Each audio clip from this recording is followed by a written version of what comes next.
dia, meus irmãos, a graça e a paz do Senhor Jesus. Vamos dar continuidade à nossa EBD, 23 de maio, nossa lição número 8, segunda parte, continuação do domingo passado.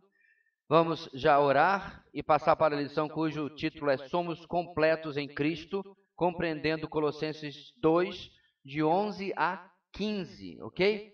Feche os olhos comigo, vamos orar.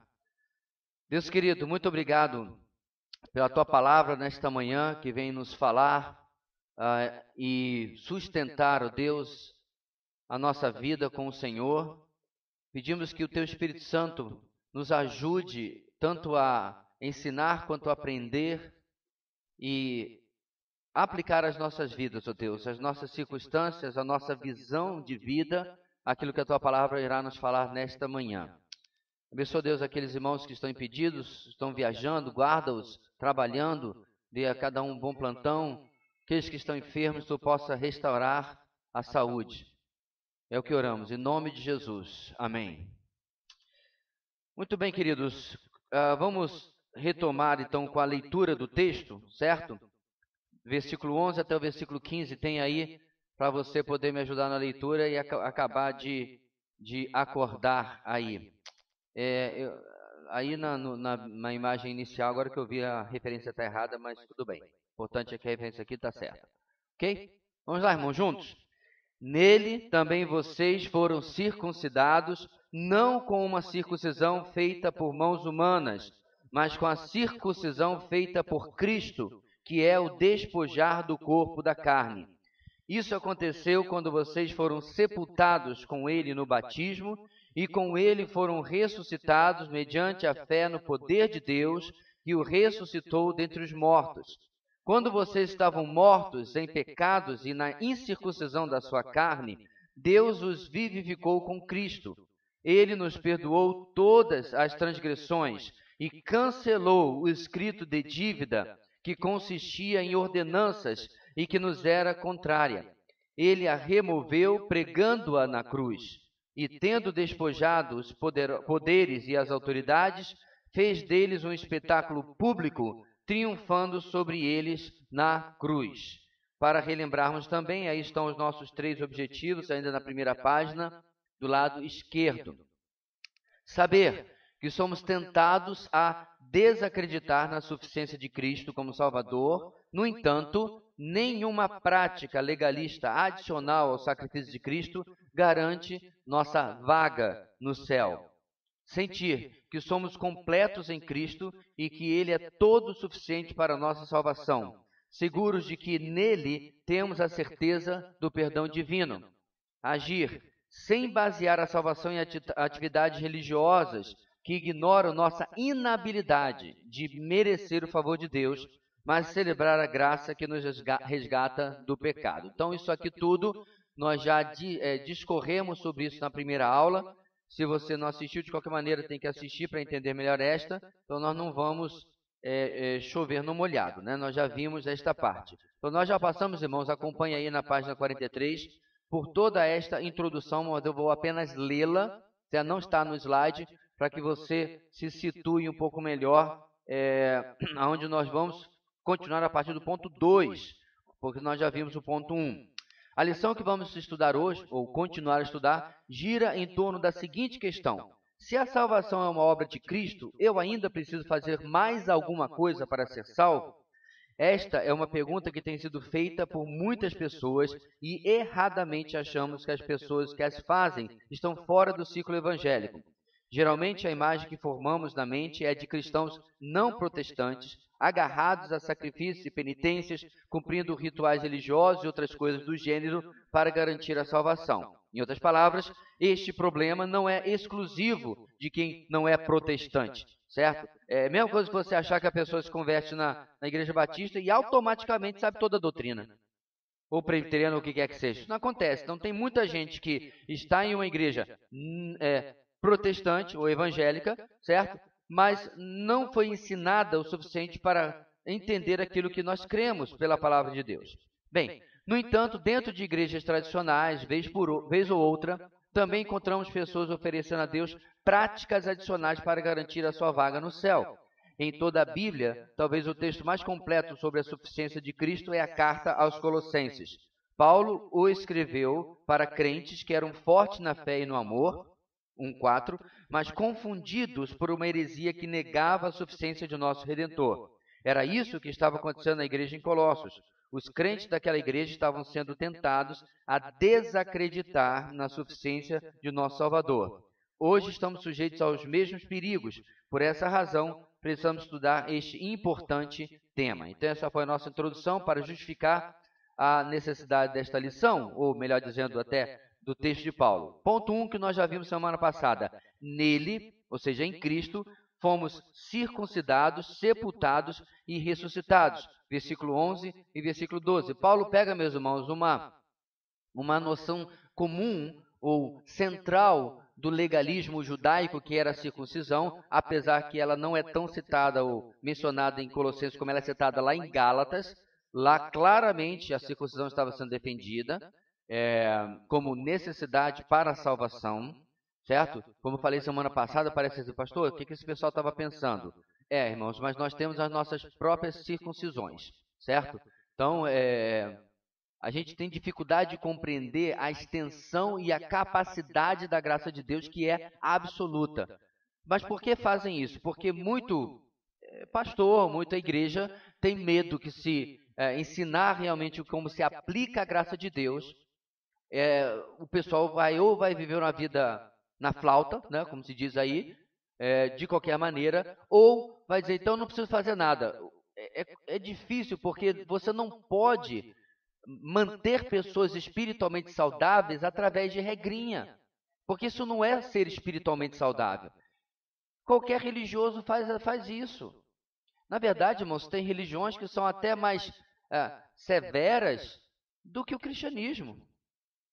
Certo? Você não tem que viver por aí com a cabeça raspada, com um lençol envolvido em você e ficar numa montanha do Tibete, sei lá quantos anos. Você não tem que fazer esse tipo de coisa. Você não tem que ficar fazendo caridade para ganhar o céu. Então, em termos de regrinha, um monte de religião já faz isso, mas não preenche a vida de ninguém. Então, é importante nós compreendermos, irmãos, que ele usa aqui a circuncisão, mas a gente poderia substituir por outra coisa. Em pleno século XXI, tem crente que acredita que se você não for batizado, você não é salvo. Alguns até justificando no texto de Marcos, né? Aquele que for batizado, aquele que crê e for batizado será salvo, aquele que não crê será condenado. Só que tem várias coisas que você precisa considerar, e a gente falou isso quando eu expus Marcos, nesse texto. Uma delas é que você não faz doutrina em cima de texto isolado. Os alunos do nosso seminário aprenderam muito bem que em hermenêutica e interpretação você leva em consideração a teologia bíblica, o que toda a Bíblia ensina.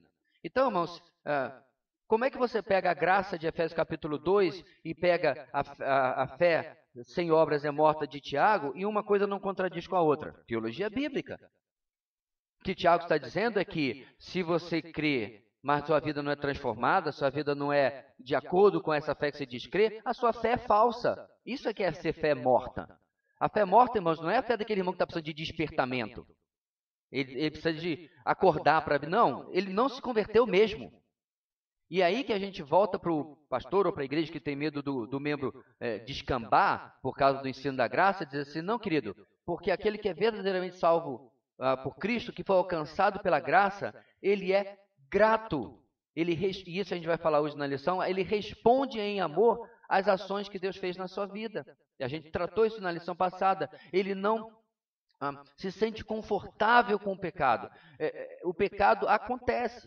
Romanos 7 de vez em quando atropela você. O bem que quero, isso não faço, mas o mal que eu detesto.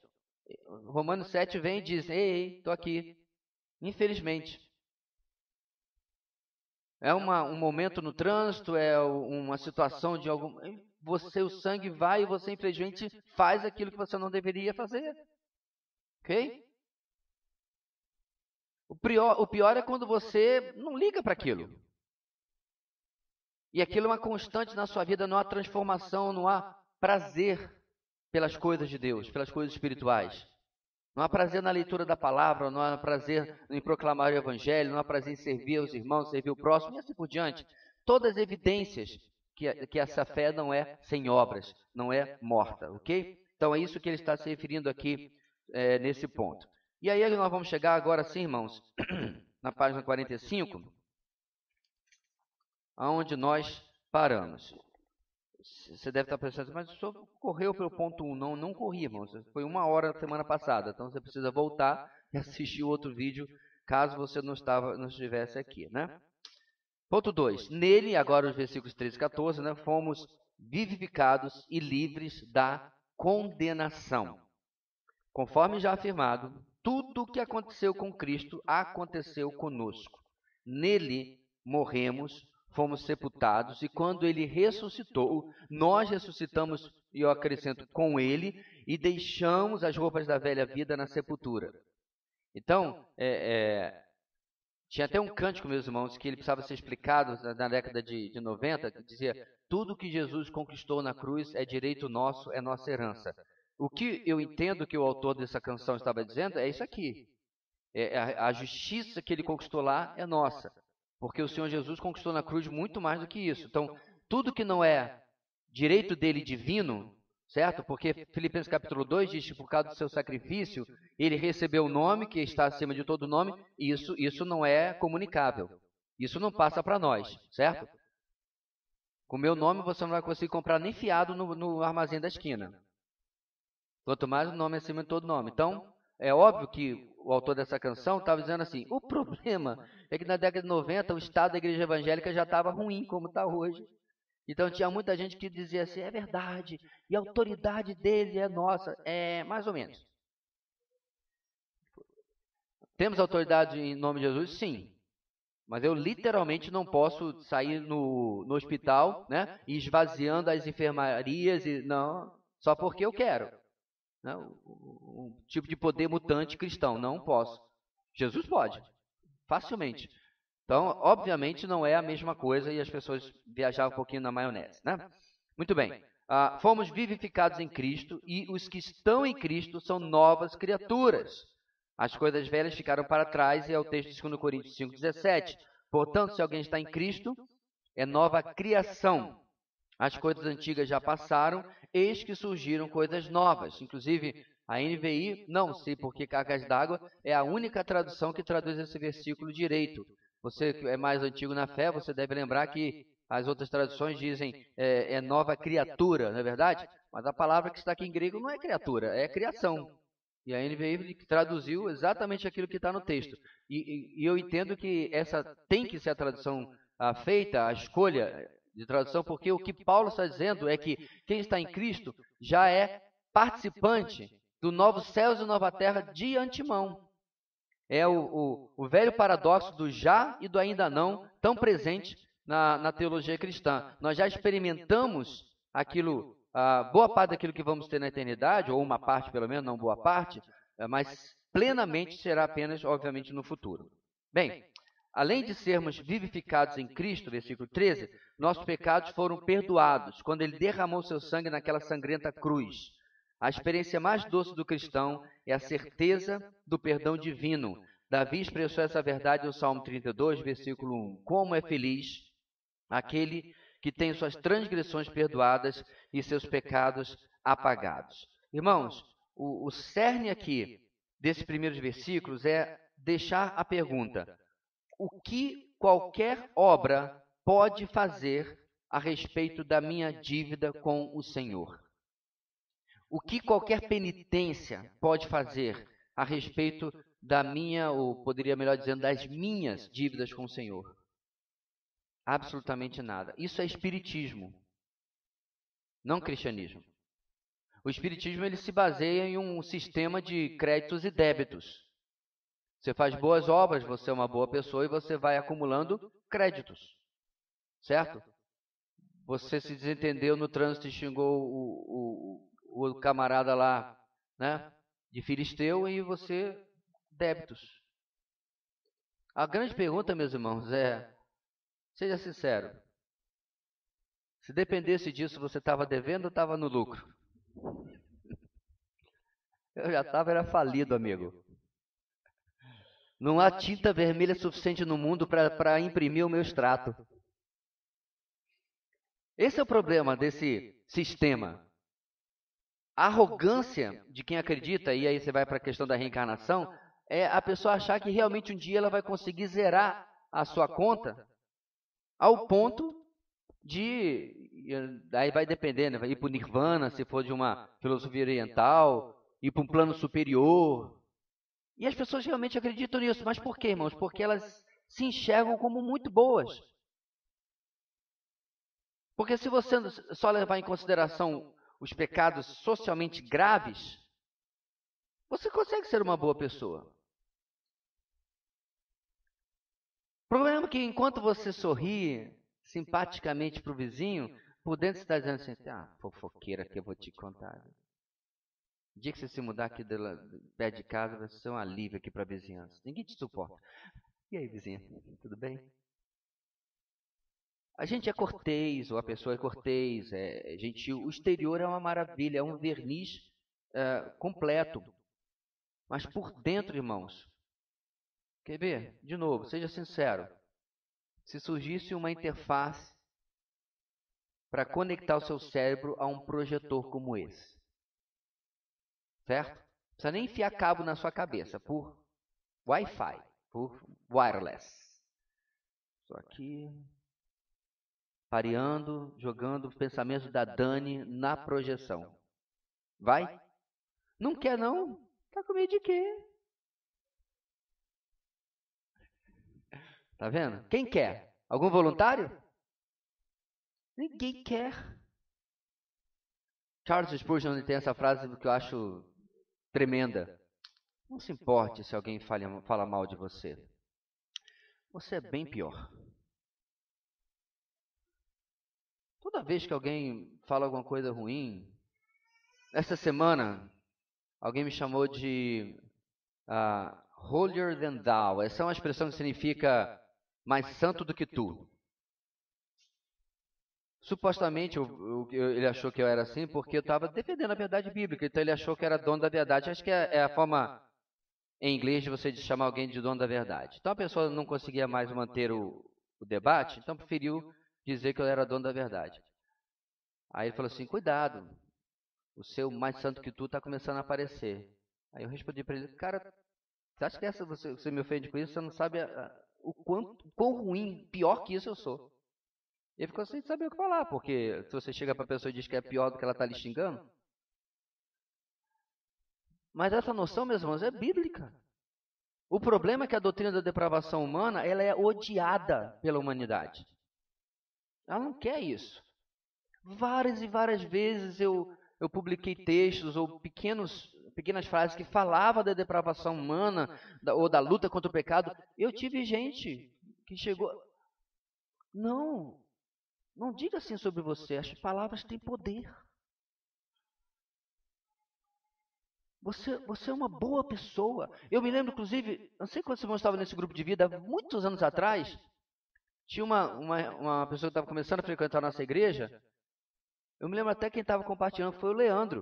O Leandro estava compartilhando e ele estava falando como a mensagem tinha mostrado a sua necessidade de mudança e tal, tal, tal. A visitante, caída de paraquedas no primeiro grupo de vida que ela vai, levantou a mão e disse assim, olha, acho que primeira coisa, você não deveria falar assim de você. Essencialmente, nunca viu o Leandro na vida. Essencialmente, você é uma boa pessoa. Quase deu vontade de dizer assim, não, eu conheço, ele realmente não é. Nem eu. Então, irmãos, o homem não gosta desse confronto com a realidade de quem nós somos. E aí, obviamente, ele vai ter dificuldade de enxergar o seu pecado e ele vai ter dificuldade de recitar o Salmo 32. Como é feliz aqueles que têm os seus pecados perdoados, porque eu sou o suprassumo da Coca-Cola do último pacote do deserto. Eu sou uma pessoa muito maravilhosa, então eu não preciso disso. No máximo, claro, porque senão aí já vai cair no problema do orgulho, né? Ele vai dizer assim, bem, todos nós erramos. Né? Quando a pessoa começa assim, mas eu já sei que ela vai vir com desculpinha. Todos nós erramos, né? Mas... E aí ele vai dizer aquilo que ele entende que ele está fora dessa população geral, né? Desse geralzão aí que precisa de tanto de graça e de misericórdia. Continuando o próximo parágrafo, Paulo, no versículo 14, usa a expressão escrito de dívida, que era uma espécie de nota promissória assinada pelo devedor. Então você que é milenial, como o pessoal está chamando agora, só que nasceu de 2000 para cá, né? Você talvez não saiba nem o que é uma nota promissória. É quando a gente podia confiar nas pessoas, sabe? Aí você literalmente comprava na papelaria um bloquinho em que você escrevia lá que a pessoa devia tanto, né? E botava o CPF e a pessoa assinava. E aquilo você podia levar para o cartório, aquilo podia dar problema para a pessoa. Era uma admissão de dívida, certo? Eu confesso que eu não trabalho com venda há muito tempo e eu acho que alguém aqui que trabalha com venda usa nota promissória ainda? Não? Você usa ainda, irmã Lúcia? Você confia, né? Mas é complicado hoje em dia receber uma nota promissória. Eu não sei, de cheque já está complicado. Mas, irmãos, eu acredito que no primeiro século a coisa era um pouco mais séria, né? E eu não sei exatamente como funcionava, eu não sei como é que era o sistema cartorial do Império Romano. Mas, se Paulo está dizendo aqui, é porque essa dívida vai ser cobrada, essa promissória vai ser executada, né? E, obviamente, as pessoas tinham medo disso aqui. Então, Jesus pega essa nota promissória. Aí ele diz, aqui tem relação com a lei que nos acusava e condenava, mas Cristo em sua obediência ativa, ou seja, ele viveu toda a sua vida em perfeita obediência, cumprindo toda a lei.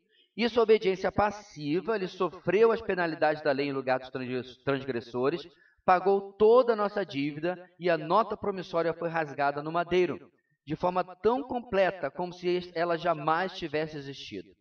Em sua misericórdia e graça, ele pegou a escrita de dívida que era contra nós e a encravou na cruz, e no alto da cruz Cristo bradou, tetelestai, está consumado. Irmãos, você que tem 1, 2, 3, 5 anos de convertido, você não sabe o privilégio de estar ouvindo nessa manhã. Eu fiquei uma década em uma igreja antes de ir para o seminário, e eu fui aprender isso aqui no seminário. Por incrível que pareça. Para você entender de onde vêm os problemas espirituais da igreja moderna. Uma década da minha conversão à ida para o seminário, e eu nunca aprendi o que significava Colossenses 2, versículo 14. E você vê a importância disso aqui? O que Jesus disse no final da cruz é, está pago. É isso que significa tetelestai. Está cancelado. Então, Paulo diz que a lei a qual os colossenses estavam sendo levados a colocar sua confiança, ela é uma dívida impagável. Então, meus irmãos, quando você quer agradar a Deus através das suas obras, você está tentando pagar uma dívida impagável com uma moeda podre. É a mesma coisa que você tentar pagar a sua dívida com nota de cruzeiro. Sabe? Uma nota de cruzeiro talvez até não seja uma boa ilustração, porque se você aparecer com um bolo de nota de cruzeiro, de repente você vende para colecionador, né? Mas finge que a moeda acabou de mudar e o prazo para trocar as notas acabou. Semana passada, certo? Pensa que você está na década de 90 e o cruzeiro já tem 6 zeros a mais aí que estão atrapalhando o pessoal a botar preço nas coisas, aí o governo corta os zeros e lança o cruzeiro novo. Ou na época do cruzado novo. E aí tem um prazo para você trocar suas notas. O prazo acabou. Para que serve aquelas notas, irmãos? Absolutamente nada. Dinheiro podre. Ela não serve para nada. Então você está pegando algo que já é manchado pelo pecado para pagar o pecado? Sim, irmãos, porque as nossas obras, elas estão manchadas pela nossa natureza. Essa é a razão, preste bem atenção aqui. Essa é a razão porque você não poderia pagar a sua própria salvação se você morresse por si mesmo. Certo? Senhor, eu quero fazer um acordo contigo. Eu queria viver aí uns 30, 40, 50 anos e tal, e ao final desse prazo, o Senhor me sacrifica, e eu vou comprar minha vaga no céu. Moeda podre. Eu não posso salvar a mim mesmo, nem pelas obras e nem que fosse pela crucificação, pelo sacrifício de mim mesmo. Essa é a necessidade, meus irmãos, de alguém sem pecado e divino morrer por nós, ok? É aquela vídeo, não sei se você assistiu, do Paul Washer, que ele estava em uma universidade na Europa e alguém perguntou para ele, de forma debochada, eu queria entender na fé cristã, por que a morte de um homem pode salvar milhões e milhões de pessoas? Aí o Paul Washer respondeu, jovem, você fez essa pergunta com mau intento. Mas Deus vai usar o seu mau intento para o bem. Agora sente-se e ouça. E aí ele respondeu, e eu vou sintetizar, irmãos, porque aquele homem é mais valioso de que tudo que existe no universo somado e pesado junto. Ele é mais valioso do que tudo que já existiu e jamais existirá. E o preço que ele pagou é suficiente para salvar todos aqueles. Essa é a diferença, meus irmãos, entre a salvação em Cristo e a salvação por mim mesmo. Moeda preciosa, moeda podre. E os colossenses estavam caindo no engano de achar que esse preço altíssimo, como Paulo diz, né? Vocês foram comprados por preço, por alto preço, precisa da minha ajuda. Isso é tão infantil, meus irmãos, como seu papai levar você na loja para comprar aquele carrinho de controle remoto, caríssimo. Caríssimo. E ele tem todo o dinheiro, ele pagou já. Aí ele olha para o lado e está no caixa pagando o seu carrinho de controle remoto caríssimo, portado, que vira Transformers, que fala com você e canta canção de Niná e sei lá mais o quê. E ele vira para você, você está com uma moedinha de 50 centavos assim. Papai, para ajudar. Pior, ele olha para você e ele percebe que é uma moeda de 50 cruzeiros, que você achou, a criança achou em algum lugar da casa perdida. Você acha bonitinha? Ah, obrigado também, papai. Mas eu quero, tá bom, aí você faz a grada. Esse é o nível de infantilidade meu, quando eu acho que Deus precisa de alguma coisa para me salvar, ou para fazer qualquer coisa na minha vida. E é por isso, meus irmãos, que a suficiência de Cristo, a primazia de Cristo, não é um tema batido. E eu digo, irmãos, com tristeza, pode até ter tido, porque eu não vou lembrar, 520 domingos em 10 anos, né, 52 domingos por ano, e eu não vou lembrar 520 domingos, mas eu não lembro em uma década na igreja que eu cresci, ver uma mensagem em Colossenses capítulo 2, ou qualquer que seja. Sabe, esse é o problema do mundo evangélico.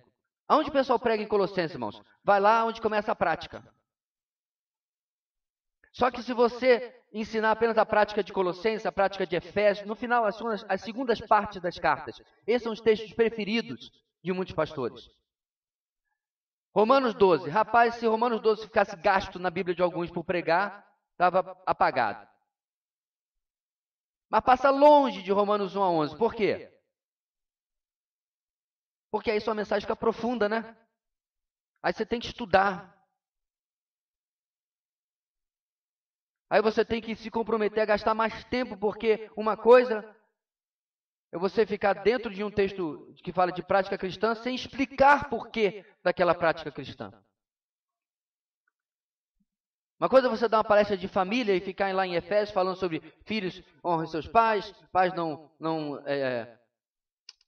leve seus filhos à ira, maridos façam isso, mulheres façam aquilo, e aí a congregação fica, legal, por quê? Pois as razões teológicas, meus irmãos, pelas quais nós vivemos daquela maneira, estão no começo da carta.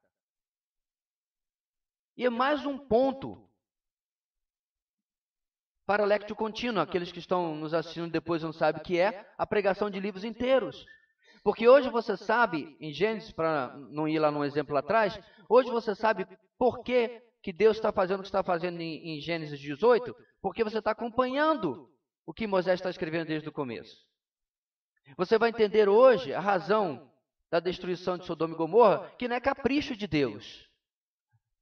Não é só porque Deus estava entediado ou porque resolveu atender o pedido de alguém. Há um propósito e o livro mostra isso.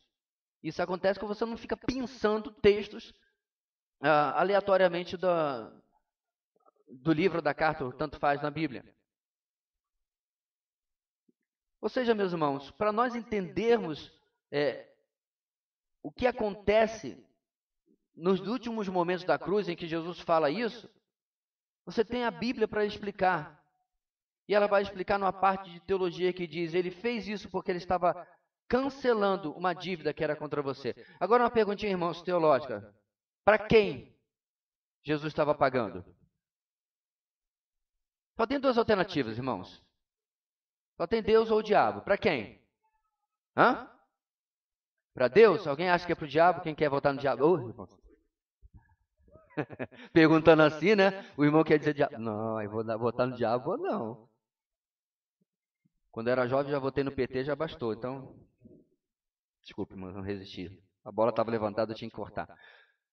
Mas, por incrível que pareça, tem teologia que ensina que a dívida na cruz foi paga ao diabo. Não, irmãos. Aí a cabeça do pessoal dá nó. Deus sacrificou a si mesmo para nos salvar de si mesmo. 10 anos em uma igreja e eu nunca ouvi isso. Mas eu vi as 3, 4 vezes quantas voltas se deu ao redor de Jericó. Muda a vida de qualquer um, né? Tal informação. Deus estava em Cristo reconciliando consigo mesmo o mundo. Mas, irmão, Satanás não queria que Jesus fosse para a cruz. Satanás desempenha o seu papel na traição e tudo mais porque Deus é Deus, ele continua soberano. E o diabo vai fazer aquilo que tiver que fazer. Só que o intento de Satanás com Judas era provocar Jesus à reação.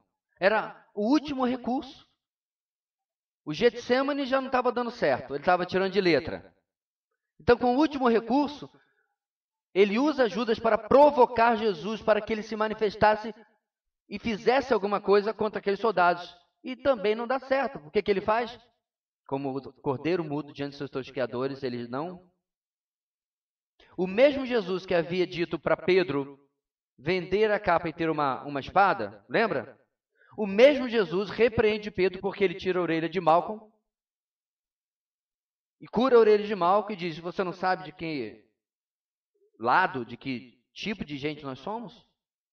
Por quê? Tem hora para você usar a legítima defesa, tem hora para você compreender. É Deus que está conduzindo isso aqui. Assim, meus irmãos, a compreensão de tudo isso vem de uma visão renascida, libertada, pelo fato de que eu não tenho mais nada para fazer pela minha salvação. Há muito, meus irmãos, que nós podemos fazer pela nossa santificação. Ainda que a graça de Deus também haja aí. Mas essa parte da salvação deveria ser um assunto completamente vencido na nossa mentalidade.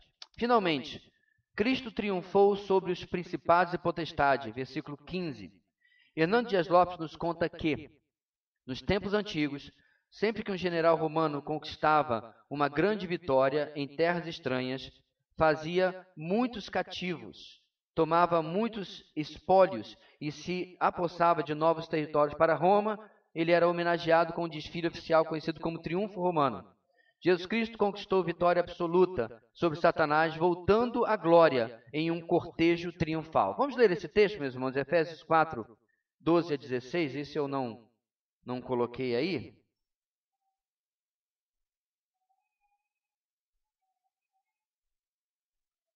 Efésios 4, 12 a 16.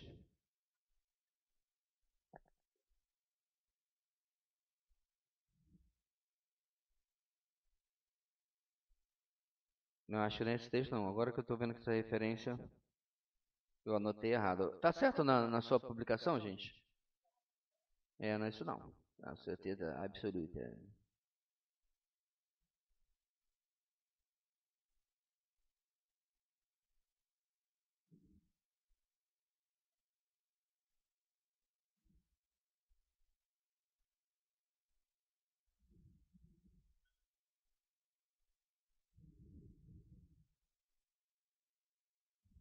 Pronto. É o capítulo 1.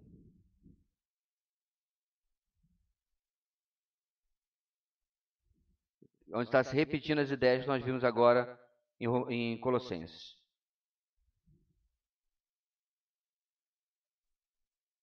Do capítulo 2, desculpe. Capítulo 2, 12. Achou aí?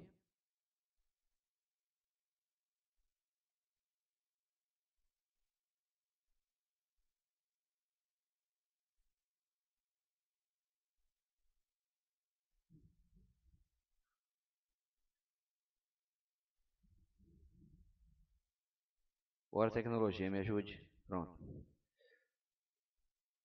Naquela época vocês estavam sem Cristo, separados da comunidade de Israel, sendo estrangeiros quanto às alianças da promessa, sem esperança e sem Deus no mundo. Mas agora em Cristo Jesus, vocês que antes estavam longe, foram aproximados mediante o sangue de Cristo. Pois ele é a nossa paz, o qual de ambos fez um e destruiu a barreira, o muro de inimizade, anulando em seu corpo a lei dos mandamentos expressas em ordenanças. O objetivo dele era criar em si mesmo dos dois um novo homem, fazendo a paz, e reconciliar com Deus os dois em um só corpo, por meio da cruz, pelo qual ele destruiu a inimizade. Essa imagem, meus irmãos, que no comentário do Hernandes Lopes está sendo colocado, isso era extremamente comum. Isso era a forma com que centuriões e generais romanos ganhavam fama, porque era uma estrutura baseada no mérito. Então, quanto mais fama você tivesse para si, vitórias e tudo mais, territórios conquistados, eventualmente você poderia acabar conseguindo até um assento no Senado. E aí a mamata começava, né? Então, todo mundo queria, quem não quer sair de derramar sangue e correr o risco de morrer no campo de batalha, para ficar confortavelmente em Roma, num cargo de senador. Ou até, alguns imperadores antes foram soldados que ganharam. E aí ele faz a associação, ou a ligação, em que o Senhor Jesus ele está levando a nós como triunfo de guerra, apresentando a nós como triunfo diante dele em glória. Ok? Bem, nesse...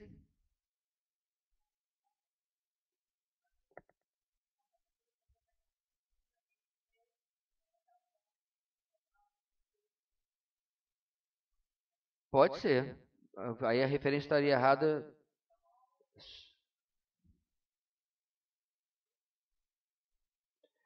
A Dani está se referindo a 4:8. Por isso é que foi dito, quando ele subiu em triunfo às alturas, levou cativo muitos prisioneiros e deu os dons aos homens. E aí, o 12:16 aqui me fez associar possivelmente com aquele outro texto. Pode com certeza ser esse sim, ok? Vamos lá, gente. Nesse Cristo triunfante, portanto, Deus obteve vitória sobre Satanás e sobre todas as suas hostes. Essa vitória é a nossa salvação. Assim, tudo o que necessitamos está em Cristo e nele somente. Fica claro, então, que o ato de Cristo no Calvário é suficiente para nos salvar. Contudo, há muitas confusões quanto à total eficiência desse ato, pois muitos ainda tentam ressuscitar a lei, acrescentando regras à obra da cruz. Mas tudo o que precisamos fazer é nos esvaziar de nós mesmos, de nossas práticas, para que Deus seja tudo em nós. Aí vem uma pergunta, irmãos, que não pode se calar, né? Então, está liberado? A fé cristã é uma fé sem regra, sem nada? É aí que está, meus irmãos, a utilidade das segundas partes das cartas de Paulo e Pedro, etc.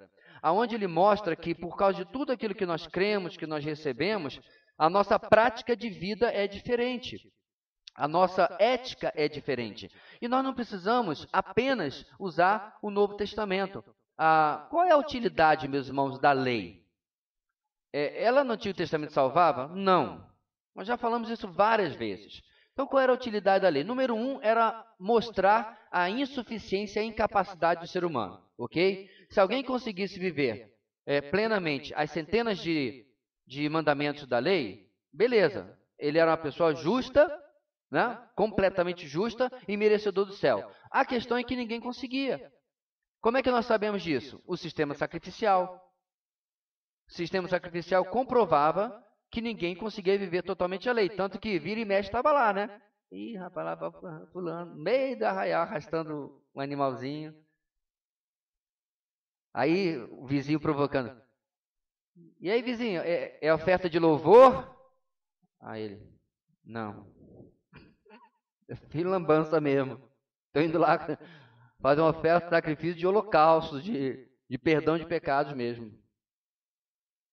Se ele conseguisse viver completamente, ou se alguém conseguisse, você não precisava de sistema sacrificial. Era só dizer, viva plenamente. Ninguém consegue, meus irmãos.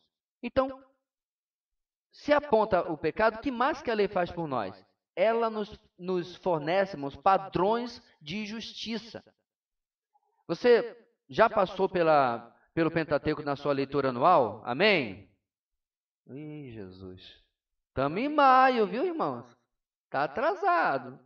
Já passou pelo Pentateuco há um tempão, mas você deve lembrar que tem realmente alguns textos complicados de nós compreendermos. Mas se você investiga mais, se você compreende a cultura e a situação histórica da época, você consegue extrair um princípio moral e ético daquilo. Até de textos quando fala para você não misturar dois tipos de pano. O texto que fala, por exemplo, sobre não cortar as barbas de uma determinada maneira, assim assado. O texto que fala de não fazer marcas no corpo, que eram aquelas cicatrizes, né, que você deixava o seu corpo todo marcado. Quais os objetivos disso? Em geral, evite coisas que fazem você parecer com o mundo, com quem não conhece hoje, na nossa realidade, o Evangelho. Agora, isso são princípios morais e éticos, irmãos, que você extrai e aplica pessoalmente à sua vida. Você não vai criar o livrinho de adaptações da lei da comunidade de Baixa Videira. Ok? Então, se alguém perguntasse para mim, pastor, se eu não vestir uma roupa indecente e tudo mais, se eu escolher uma escola de samba com um enredo folclórico, eu posso desfilar? Pode. Vai estar tudo coberto? Não, eu vou estar. Não vai ter um centímetro de pele fora do. Eu estou uma fantasia completa. Está fantasiado de pica-pau. Vai ser um samba enredo ecológico. Pode. Agora, se você deve, são outras coisas completamente diferentes. Ah, pastor, isso só me escandaliza. Eu só estou querendo mostrar, meus irmãos, que há áreas da nossa vida que você precisa ser sábio para discernir, em lugar de apenas ficar com a história simplificada. Isso não é coisa de crente. Irmãos, tem um monte de coisa que não é coisa de crente. Os seus pensamentos, por exemplo, não é coisa de crente, não. Mas a gente se importa com as coisas que todo mundo vê. Ok? Então, a liberdade em Cristo, ela é também, ela compreende também, irmãos, autolimitações. Ok? Autolimitações. Há muita coisa que eu não posto nas minhas redes sociais porque o mundo não compreenderia a minha liberdade. Não são pecaminosas, mas eu não preciso esfregar na cara das pessoas que eu sou livre. Essa é a minha abordagem, irmãos, inclusive em relação ao álcool. De vez em quando eu vejo alguns jovens, coloca lá a sua Bíblia da Reforma e uma Heineken. A pergunta que não quer calar é, pra quê? Por que você precisa mostrar para todo mundo que você é tão evoluído? E ainda vem com o argumento, não, porque os reformadores iam para tabernas fazer estudo bíblico. Número 1, você não é reformador. Número 2, você não mora na Alemanha do século XVI. Não há meio versículo na Bíblia, meus irmãos, que diga que você não pode tomar álcool. Ah, pastor, hoje eu vim essa BD só para ser escandalizado. Mostre para mim, pegue sua Bíblia. Mas nós vivemos uma sociedade, meus irmãos, que associa o álcool à devassidão. Quantas pessoas você conhece que disseram assim, gente, minha vida foi transformada. O que foi? Comecei a beber. Minha vida melhorou.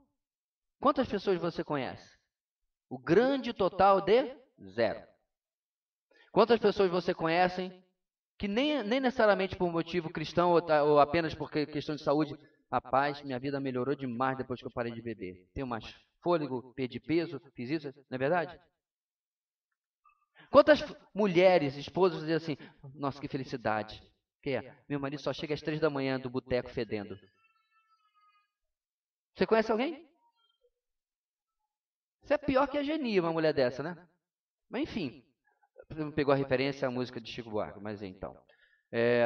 O ponto aqui, meus irmãos, é que você consegue na lei, voltar aqui para o trilho, princípios que dão sabedoria para você, mas você não tem problema hoje você vestir, eu estou de uma roupa de algodão, eu estou de jeans. Jeans é feito de algodão também, gente? Não sei.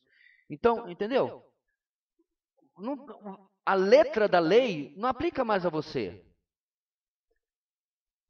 É por isso que eu não concordo, e vou escandalizar meio mundo de gente de novo, que o domingo seja o dia do Senhor. A palavra domingo significa, é verdade, mas não é. Não existe nada no Novo Testamento que tenha tirado o sabato do sábado e passado para o domingo. Se baixasse uma lei, meus irmãos, e o descanso semanal passasse a ser na quarta-feira, adivinha quando é que ia ser nosso culto? Na quarta-feira. Porque no domingo, a maior parte de nós não está trabalhando, a não ser quem tenha plantão, alguma coisa assim, não é verdade? Então houve uma convenção social feita pelo cristianismo, porque lá no começo os cristãos se reuniam no primeiro dia da semana, mas em homenagem ao dia da ressurreição do Senhor. Em nenhum lugar isso foi transformado em mandamento. Me desculpe os irmãos que acreditam assim, mas isso é viagem, isso é forçação. Mas o princípio do descanso semanal é bíblico e está lá. Você não deve trabalhar de segunda a segunda, de terça a terça, ou de que dia, os 7 dias da semana. Você precisa descansar. Assim, ainda que eu extraia os princípios morais e éticos da lei, eu não vou conseguir vivê-los todos. Eu não vou conseguir vivê-los em completude, integridade. Eu preciso da graça de Deus. Irmãos, mesmo no Antigo Testamento, a graça e a misericórdia de Deus alcançava direto as pessoas.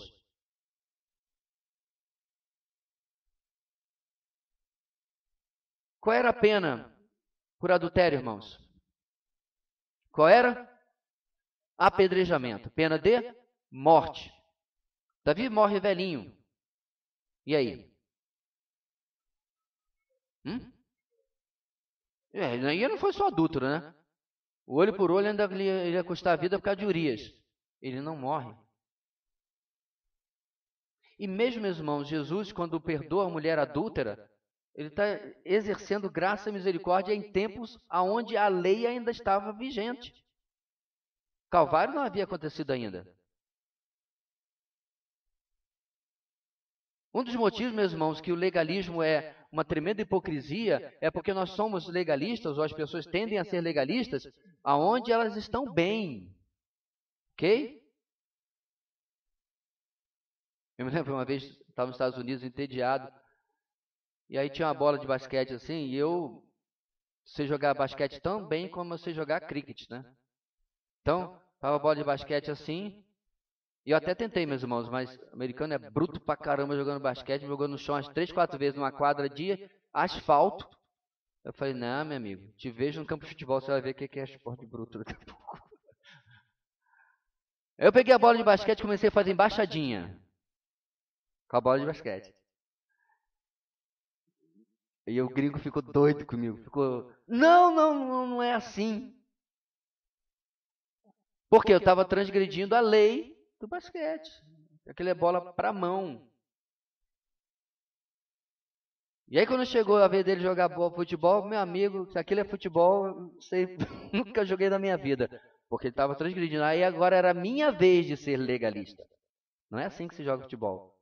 Mas quando eu quis fazer embaixadinha com a bola de basquete, graça. Aí eu posso inventar.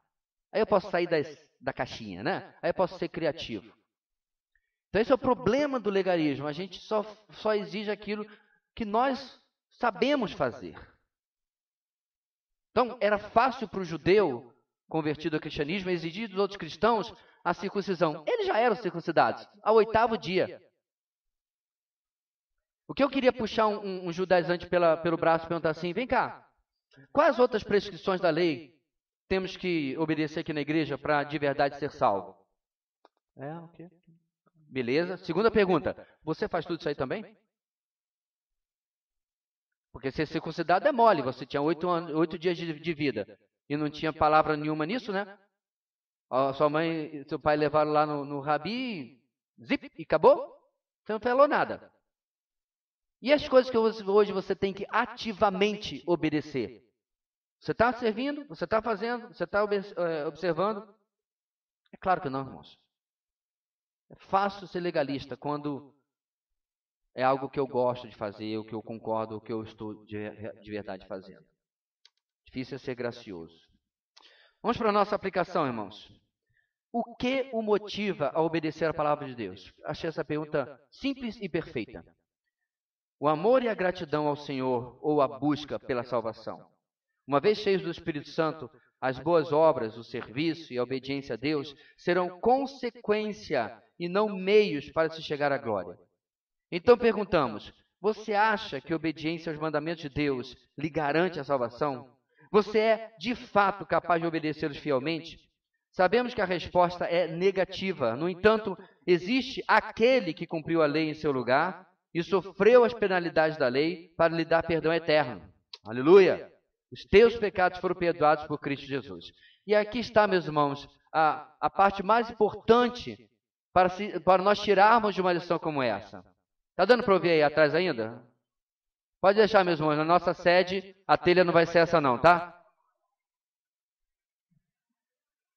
Está chovendo. Essa é a parte mais importante desse estudo, irmãos, porque é isso que deveria ser a minha pergunta em cada coisinha que eu faço na minha vida. Por que eu estou fazendo agora o meu devocional? Por que eu estou me envolvendo com meus alvos evangelísticos?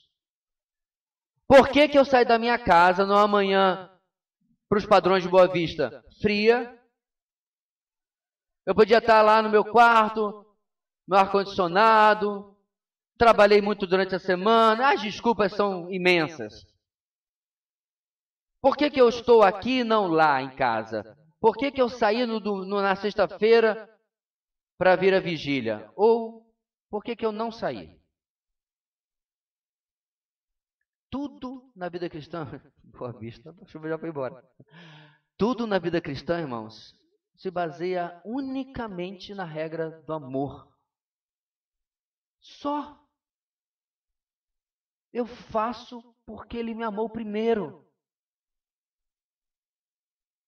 E aí eu fico pensando, irmãos, naquela mulher que não sabia mais o que fazer. Aí o que ela faz? Ela entra na casa de Simão, lava os pés do Senhor com as suas lágrimas, enxuga com seus cabelos, algo que eu não poderia fazer. Vamos à segunda parte, mas para isso que inventaram toalha.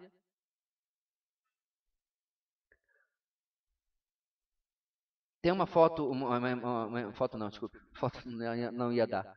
Tem uma figura, meus irmãos, eu publiquei uma vez, isso deu um monte de mimimi, o pessoal gosta de reclamar de tudo, que era a foto do Senhor, né?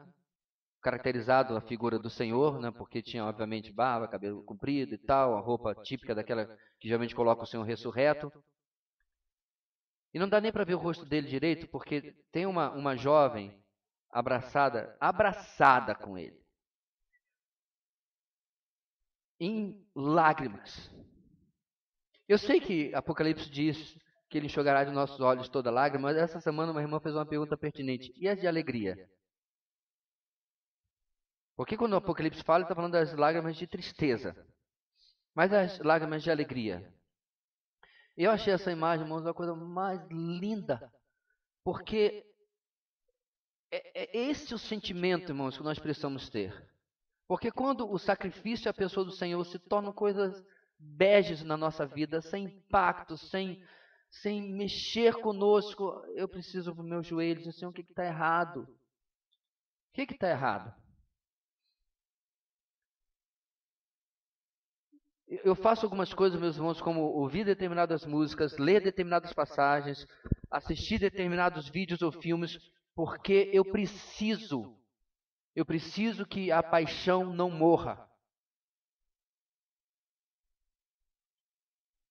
Eu não posso tratar o Senhor, meus irmãos, como um casal que estava casado há 60, 70 anos. Ainda se ama, mas... É isso que talvez, meus irmãos, falta em nós compreendermos da experiência cristã.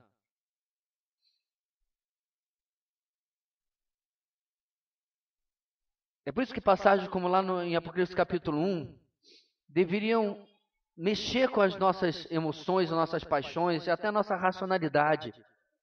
João, ao descrever aquele que ele está vendo entre os candelabros, tudo aquilo mais, ele diz: Ele nos amou. Essa é a melhor descrição de Apocalipse capítulo 1. Ele está vislumbrante daquela maneira, glorificado.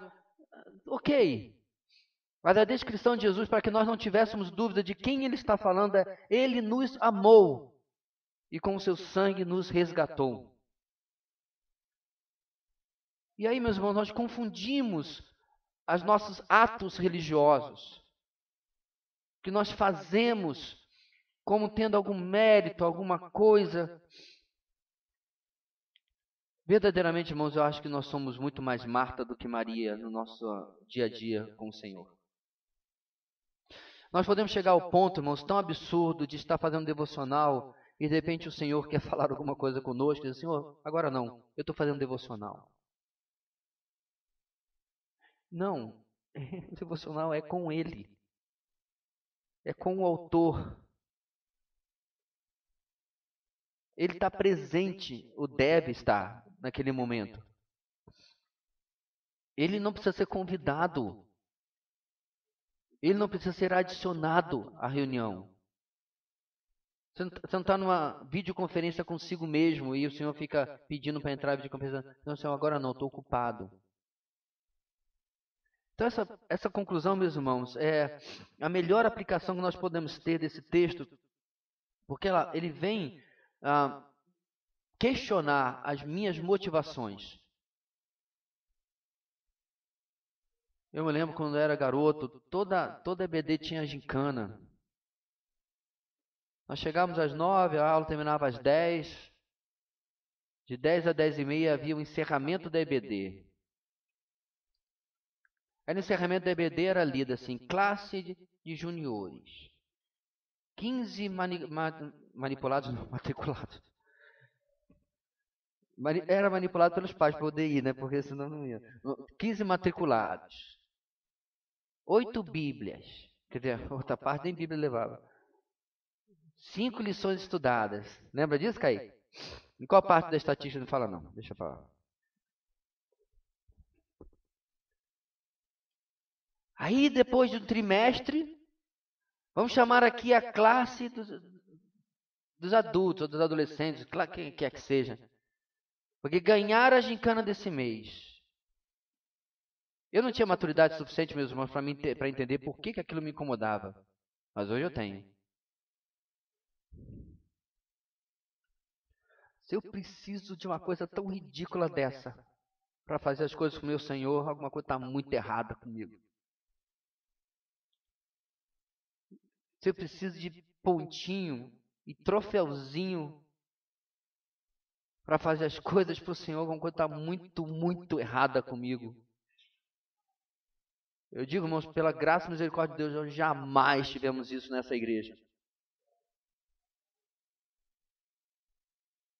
Ele deveria ser suficiente.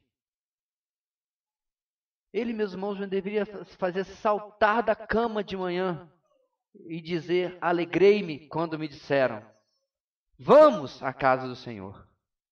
Os meus pés estão em tuas ruas, ó Jerusalém. Esse texto, meus irmãos, reflete hoje, na nossa moral, na nossa ética, a nossa alegria de servir ao Senhor onde quer que seja. Não em um prédio, onde quer que seja. Conclusão. Quais as implicações de sabermos que somos completos em Cristo Jesus? Vocês recordam da pergunta inicial? Se a salvação é uma obra de Cristo, eu ainda preciso fazer mais alguma coisa para ser salvo? Os legalistas, na época de Paulo, diziam que sim. Os legalistas de hoje também insistem em colocar algo ao lado de Cristo. Porém, Paulo fincou uma bandeira no território dos falsos mestres e mostrou ao mundo inteiro a suficiência do nosso Redentor. Permita-me concluir com as palavras de John MacArthur Jr., quando afirma que possuir o Senhor Jesus Cristo é ter todo o recurso. Está faltando mais um clique. Pode ir mais um. Está no outro slide já. E mais outro. agora.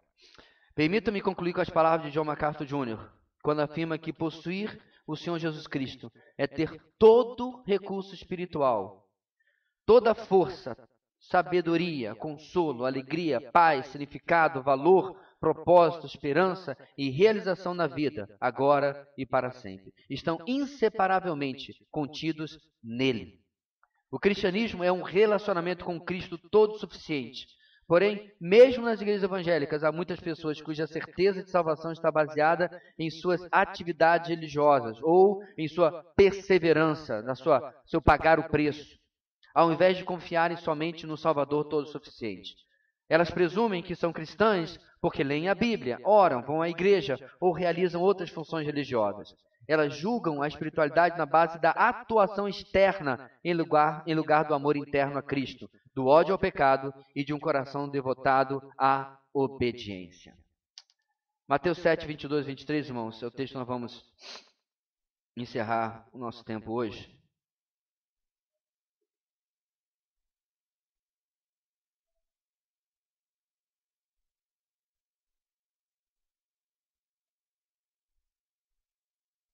Muitos me dirão naquele dia: Senhor, Senhor, não profetizamos em Teu nome?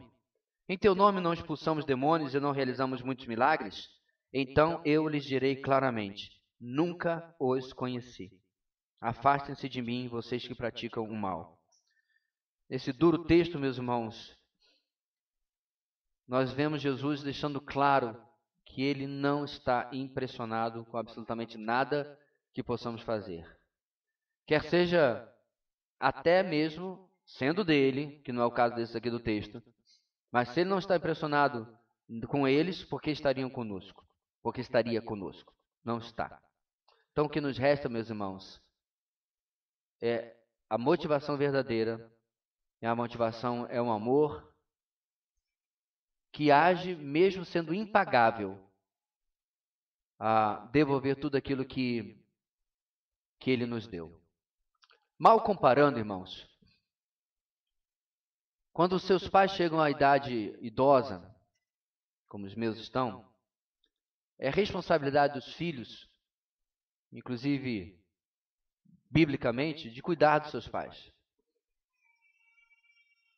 Você já parou para pensar que mesmo que seu pai viva muito, minha avó morreu com 94 anos, e você tenha que cuidar deles muitos anos, 10, 20, 30 anos, é virtualmente impossível você pagar o suficiente a quem lhe deu a própria vida. São feitos completamente diferentes.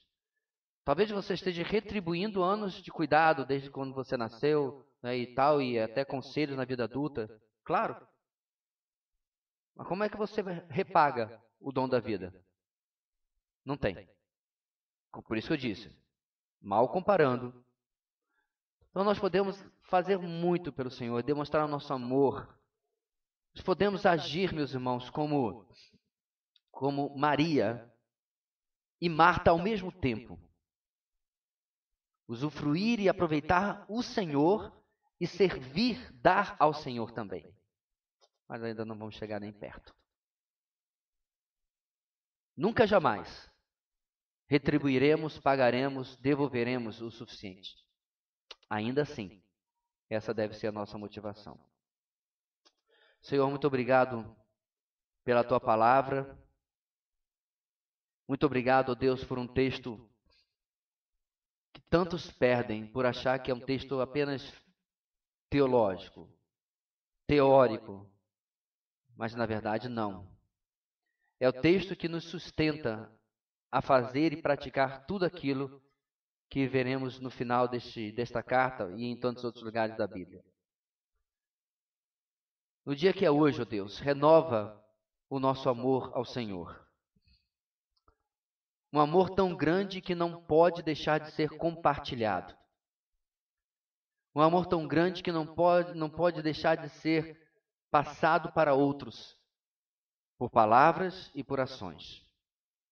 Ajuda-nos, portanto, ó Deus, a viver a suficiência de Cristo na nossa salvação e em gratidão viver, ainda que seja de maneira suficiente, ao Senhor que nos deu muito mais do que merecemos. Leva-nos em segurança para os nossos lares, dá-nos um dia de descanso e à noite possamos estar aqui para celebrar com alegria o nome do nosso Deus. É o que oramos em nome de Jesus. Amém.